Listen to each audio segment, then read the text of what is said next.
ఈ మూవీ ఇండస్ట్రీలోకి రావాలంటే అసలు బేసిక్ మనకి ఎక్కడ ఏం తెలియని ప్లేస్ నుంచి ఇండస్ట్రీలోకి రావాలంటే అసలు ఎలా కనెక్షన్స్ బిల్డ్ చేసుకోవాలి, ఎలా రావాలి అసలు?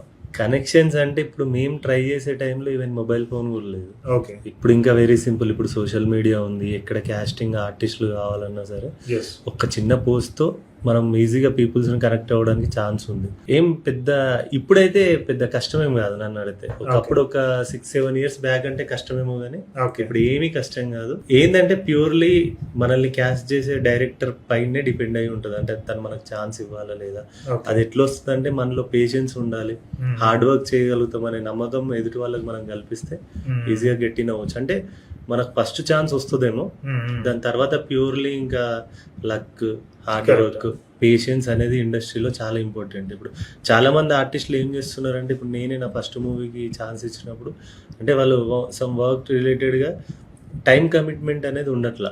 ఓకే, దానివల్ల వాళ్ళు నెక్స్ట్ ఆపర్చునిటీ అనేది మిస్ అవుతారు అనమాట. ఇప్పుడు మనం మార్నింగ్ 6 నుండి ఈవినింగ్ 6 వరకు కాల్ షీట్ పెట్టుకుంటే 100% 6 to 6 ఉండాల్సిందే. ఇప్పుడు వాళ్ళకి 6 o'clock మార్నింగ్ వస్తే ఎప్పుడు షూట్ ఉంటుంది అనేది తెలియదు. అంటే ఈవినింగ్ 6లో వాళ్ళు అంతసేపు వాళ్ళ పేషెన్స్ ని హోల్డ్ చేసుకొని పెట్టుకుంటే డెఫినెట్లీ సక్సెస్ అవ్వచ్చు. ఓకే, సో అంటే మార్నింగ్ 6 to ఈవినింగ్ 6 మధ్యలో ఎప్పుడు సీన్ వస్తుందో తెలియదు, బట్ మనం రెడీ అయ్యి మేకప్ వేసి కూర్చోవాలంటే చాలా కష్టం కదా అది. సో ఈజీగా ఉండదు కదా. ఇప్పుడు మనం 30 days వర్క్ చేస్తే ఫస్ట్ కి వచ్చే శాలరీ కోసమే మనం 30 days వర్క్ చేస్తే తప్పదు కదా. సినిమా అనేది ఒక డ్రీమ్ ప్రతి ఒక్కరికి. జాబ్ ఎవరైనా చేస్తారు అసలు. సినిమాల్లో రావాలంటే అట్లీస్ట్ ఒక 12 hours మనం పేషెన్స్ గా లేకపోతే ఎట్లా? కరెక్ట్. ఇప్పుడు మోస్ట్ ఆఫ్ ద పీపుల్స్ కొత్తగా వచ్చే ఆర్టిస్టులకి ఏంటంటే వర్క్ కమిట్మెంట్ ఉండట్లా. అందుకే కొత్త వాళ్ళని తీసుకోవాలంటే ఒకటికి 100 సార్లు ఆలోచించాల్సి వస్తుంది. ఓకే, అది ఈవెన్ ఇండస్ట్రీలో కూడా ఉందా? జనరల్ గా అయితే కంపెనీస్ లో ఉంటుంది అది, ఆ కమిట్మెంట్ లేకపోవడం. ఇండస్ట్రీలో కూడా ఉందంటే అది గ్రేట్. లేదు మన కంపెనీస్ జాబ్ చేసేటప్పుడే ఇప్పుడు 2 o'clock అంటే మార్నింగ్ 9 o'clock డ్యూటీ అంటే మనం 9-9-5 కి ఉంటాం అక్కడ. కరెక్ట్. ఈవినింగ్ 5:30 వరకు ఏ వర్క్ లేకపోయినా 9 to 5:30 అక్కడ కూర్చుంటాం. కరెక్ట్. ఎందుకంటే మనము నెక్స్ట్ కట్టే రెంట్ కావనివ్వండి, లేకపోతే ఈఎంఐలకు కావనివ్వండి, ఆ శాలరీ వేస్తేనే అవన్నీ కడతాం. ఒక భయం ఉంటుంది. ఇక్కడ ఏంటంటే సినిమా అంటే కొంతమందికి, నేను అందరి గురించి చెప్పట్లా, చాలా మంది ఏంటంటే సినిమా కోసం ప్రాణం ఇచ్చే వాళ్ళు ఎంతో మంది ఉన్నారు. కొంతమందికి ఏంటంటే సినిమా అంటే భయం లేదు అసలు. ఈజీ కదా, ఇంతే ఉంటది కదా. ఇప్పుడు దూరం నుంచి చూసి సినిమా అంటే ఇంతే, ఎంతసేపు వర్క్ చేసి ఇట్లా వెళ్ళి ఒక 2 hours అట్లా చేసేసి రావచ్చు అనే సెన్స్ లోనే ఉంటున్నారు చాలా మంది. కానీ లోపలికి వస్తే తప్ప తెలియట్లేదు ఎంత హార్డ్ వర్క్ చేయాలి అని. కరెక్ట్. సో ఈ కైండ్ ఆఫ్ సిచ్యువేషన్ లో చాలా మంది ఫోటోలు పంపించి ప్రొడ్యూసర్స్ చుట్టూ తిరుగుతామని కొంతమంది అంటారు, కొంతమంది ఏమో డైరెక్టర్స్ ని కనెక్ట్ అవుతారు. So what is the best approach? అంటే ఎవరిని కనెక్ట్ అవ్వడం ద్వారా మనకి ఫస్ట్ ఛాన్స్ వస్తుంది? డైరెక్టర్ ని కనెక్ట్ అవ్వాలా, ప్రొడ్యూసర్ ని కనెక్ట్ అవ్వాలా, లేదంటే హీరో రిలేటెడ్ ఎవరినైనా తెలిసిన వాళ్ళని కనెక్ట్ అవ్వాలా, లేదంటే ఇంక వేరే ఏమన్నా డిపార్ట్మెంట్స్ ఉన్నాయా దీనిలో? లేదు, ఏం లేదు. Best last option, first option, last option deciding చేసేది డైరెక్టర్. ఇప్పుడు డైరెక్టర్ని అప్రోచ్ అవ్వడమే బెస్ట్. ప్రొడ్యూసర్స్ ఏం చేయరు. వాళ్ళు ఏంటంటే మనం ఒక స్టోరీ చెప్పి ఇట్లా పలానా, ఇప్పుడు పెద్ద ప్రొడ్యూసర్స్ లేకపోతే ఒక బిగ్ ఫిలిం తీయాలన్నప్పుడు వాళ్ళు నాకు ఈ హీరోతో అయితే నేను డబ్బులు పెడతా, వేరే వాళ్ళతో పెట్టను. ఎందుకంటే మార్కెట్ అట్లా, ఆయనకు ఆ హీరో మీద ఉన్న మార్కెట్ ఇష్టం కాబట్టి. చిన్న చిన్న విషయాలలో కొత్త అప్కమింగ్ వాళ్ళ విషయంలో ఎప్పుడు ఎవరు ఏం చెప్పరు అసలు. మా end of the day director పైనే ఉంటుంది. ఇప్పుడు ఏ హీరో తాలూకా రిలేటెడ్ అయినా సరే వాళ్ళు ఏంటంటే ఫస్ట్ ఆఫ్ ఆల్ ఎవ్వరి పేరు చెప్పి ఇట్లా ఈ అబ్బాయిని తీసుకో, ఈయన బాగా చేస్తాడు అని చెప్పరు అసలు వాళ్ళు. ఎందుకంటే వాళ్ళకి ఒక లిమిట్, అంటే వాళ్ళకు ఒక రెస్పెక్ట్ ఉంటది. ఇప్పుడు మాకు ఒక పెద్ద స్టార్ ఉన్నాడు, ఆయనకి ఏంటంటే మంచి రెస్పెక్ట్ ఉంటది. ఆయన వచ్చి ఇట్లా ఈ అబ్బాయిని తీసుకో బాగా చేస్తాడు అని చెప్పినప్పుడు అఫ్ కోర్స్ నేను తీసుకుంటానేమో, కానీ బాగా చేయకపోతే ఎవరి పేరు పోద్ది? ఆయన పేరు పోతుంది. అందుకే వాళ్ళు ఏంటంటే ఎవరిని రిపేర్ చేయరు. ఎట్టి పరిస్థితుల్లో ఎంత పెద్ద స్టార్ అయినా ఆయన చెప్తే ఒక 100 కోట్లు పెడతారన్నా కూడా వాళ్ళు రిపేర్ చేయరు. ఎందుకంటే వాళ్ళు ఎంత కష్టపడితే ఆ పేరు వచ్చిందో వాళ్ళకి మాత్రమే తెలుసు. అది ఇప్పుడు ఎవరి కోసమో వాళ్ళు ఆ పేరు పోగొట్టుకోవడానికి ఉండరు అనమాట. ఇప్పుడు మొన్న మ్యాడ్ స్క్వేర్ ఫంక్షన్ లో కూడా ఎన్టీఆర్ గారు చెప్తారు, ఆయన వచ్చి నాతో ఫస్ట్ మాట మాట్లాడింది అంటే వాళ్ళ బావమరిది నితిన్ గారు ఉన్నారు కదా, Yes, yeah. నాతో మాట్లాడిన ఫస్ట్ మాట నేను యాక్టర్ అవుతా బావ అని. Okay. అవు నీ సావు నువ్వు సావు, నేను మాత్రం సపోర్ట్ చేయి. Okay. ఆయననే కాదు ఎవరైనా అంతే. ఇప్పుడు నేనైనా ఇప్పుడు మా ఫ్యామిలీలో ఇప్పుడు నేను డైరెక్టర్ అయిన తర్వాత నాకు ఛాన్స్ ఇవ్వు అంటే ఇస్తానేమో, నువ్వు బాగా చేయకపోతే అక్కడ నా పేరు పోతుంది. ఇప్పుడు Correct. ఈ కష్టం అంతా నేను ఊరికనే వేస్ట్ ఎందుకు చేసుకోవాలి. Correct. అట్లా అందుకే ఏంటంటే ఎవరు రిపేర్ చేయడానికి ఏం లేదు. ఎంత పెద్ద బ్యాక్గ్రౌండ్ ఉన్నా ఏం చేసినా మనకు ఒక ఫస్ట్ ఛాన్స్ రావడం వరకే. Yes. ఫస్ట్ ఛాన్స్ వచ్చిన తర్వాత ప్రూవ్ చేసుకోవాల్సింది, ఆ ఫస్ట్ ఛాన్స్ లోనే ప్రూవ్ చేసుకోవాల్సింది మనమే. Yes, ఎవరు yes. మనం రిపేర్ చేసిన వాళ్ళు ఎవరు ఇచ్చేయారు. కరెక్ట్. అంటే సో ప్రొడ్యూసర్స్ గురించి మనం మాట్లాడుకుంటే చాలా మంది కొత్త ప్రొడ్యూసర్స్ వస్తున్నారు, ఓల్డ్ ప్రొడ్యూసర్స్ వచ్చి లాసెస్ వచ్చినాయి, నేను ఇంకా సినిమాలు తీయలేను అని చెప్పి వెళ్ళిపోతూ ఉన్నారు. సో ఈ కైండ్ ఆఫ్ ఏ సిచ్యువేషన్ లో ఒకళ్ళు ఎవరైనా వచ్చి ప్రొడ్యూసర్ అవ్వాలి అనుకుంటే మీరు ఇచ్చే స్టెప్స్ ఏంటి? ఏ స్టెప్స్ ఫాలో అవడం ద్వారా తక్కువ ఖర్చుతో అంటే అట్లీస్ట్ నష్టాలు లేకుండా బయటపడగలరు?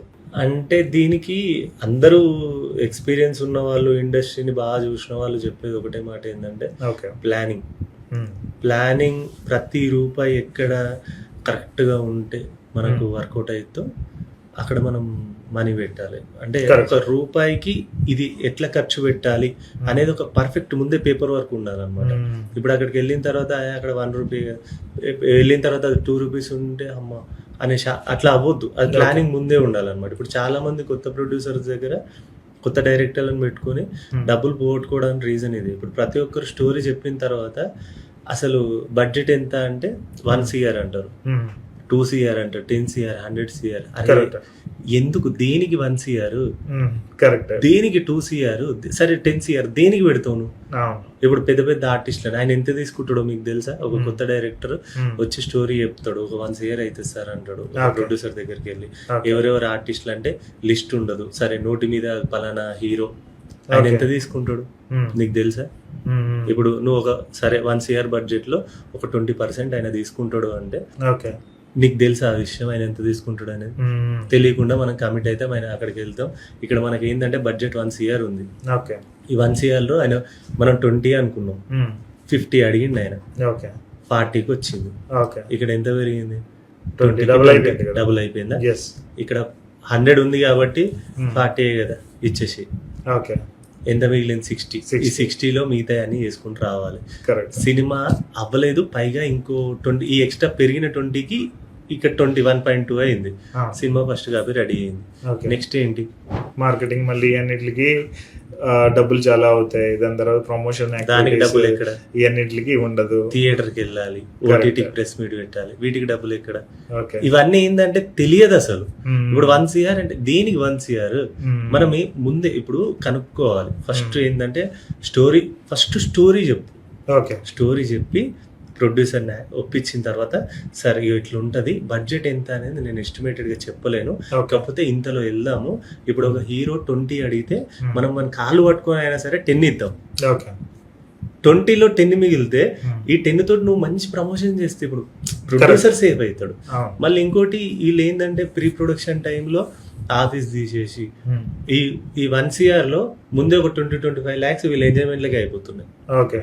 మొన్న మా ఫ్రెండ్ వాళ్ళది ఒక మూవీ, ఆయన ప్రొడ్యూసర్ తెచ్చుకుంది ఒక 60 lakhsలో. అసలు నన్ను అడిగితే చేసేయచ్చు 60 lakhsలో బ్రహ్మాండమైన మూవీ చేయొచ్చు అసలు. Okay. విత్ ప్రమోషన్స్ హ్యాపీగా చేసేయచ్చు ఒక మంచి మూవీ. ఓకే. మా ఫ్రెండ్ వాళ్ళ ప్రొడ్యూసర్ ఒక ఆయన 60 lakhs, ఆయన ఎంప్లాయ్, సాఫ్ట్వేర్ ఎంప్లాయ్, 60 lakhs తీసుకొని వస్తే వీళ్ళు 15 lakhs దాకా సినిమాకి బిఫోరే ఖర్చు పెట్టేసారంట. అబ్బా. కటింగ్, హెయిర్ కటింగ్ కి 25,000 అంట ఓకే. ప్రొడక్షన్ లో బిల్లు రాసి.